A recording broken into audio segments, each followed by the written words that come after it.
Selanjutnya adalah hadis yang terakhir, yaitu hadis mengenai akhlak peserta didik yang berbunyi An Umar bin Khattab radhiyallahu anhu qala Rasulullah sallallahu alaihi wasallam ta'allamul ilma wa ta'allamul ilmi sakinati wal waqari wa tawadda'u li ta'allamuna minhu rahu Abu Nuaim.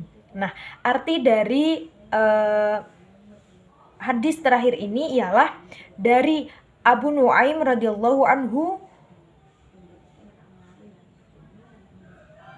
Beliau berkata, Rasulullah Shallallahu Alaihi Wasallam bersabda, pelajarilah olehmu ilmu pengetahuan dan pelajarilah olehmu dengan sopan dan rendah hatilah kamu kepada kami dan rendah hatilah kami kepada mereka yang mempelajari kepadanya. Hadis riwayat Abu Nuaim. Nah, kandungan hadis ini menerangkan mengenai metode atau adab yang harus digunakan oleh peserta didik agar ilmunya bermanfaat dan berguna, agar tidak merasa benar sendiri di antara pencari ilmu, karena di dalam hadis sudah disebutkan kita harus bersikap rendah hati. Kita juga tidak boleh serugal-serugul, kita harus tenang, tidak boleh buat keributan di majelis ilmu begitu. Kemudian ada aspek nilai pendidikan yang dapat kita ambil dari hadis ini. Nah, diantaranya kita harus diharuskan mencari ilmu. Kita harus berakhlak mulia, kemudian kita harus menghargai dan menghormati guru maupun pendidik, kemudian kita harus bersikap tenang, kita harus sopan, kita harus berakhlakul karimah lah. Kemudian kita harus mengulas kembali materi atau pelajaran yang kita pernah pelajari agar tidak mudah hilang. Kemudian kontekstual hadis yang terakhir ini dengan zaman sekarang. Nah, hadis ini dapat dilihat dari sudut pandang atau kontekstual, di mana kita bisa melihat pada masa lalu dan perbaikinya pada masa kini.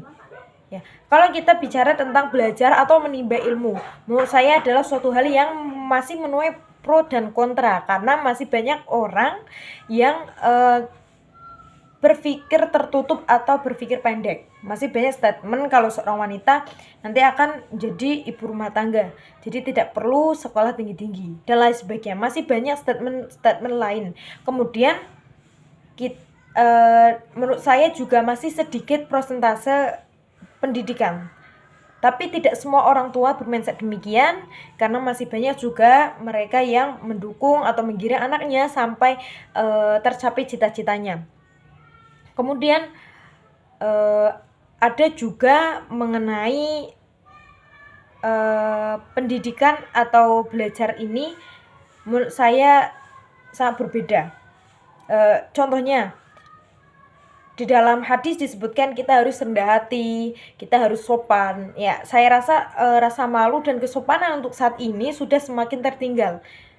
Ini bukan lain karena menurut saya kita kurangnya ilmu, kurangnya kesiapan dalam menghadapi globalisasi, arus globalisasi yang pesat, tidak dengan didampingi kesiapan ilmu kita. Kita jadi terbawa arus globalisasi yang tidak disertai dengan filter. Jadi intinya kita kalah dengan globalisasi atau iringnya zaman gitu.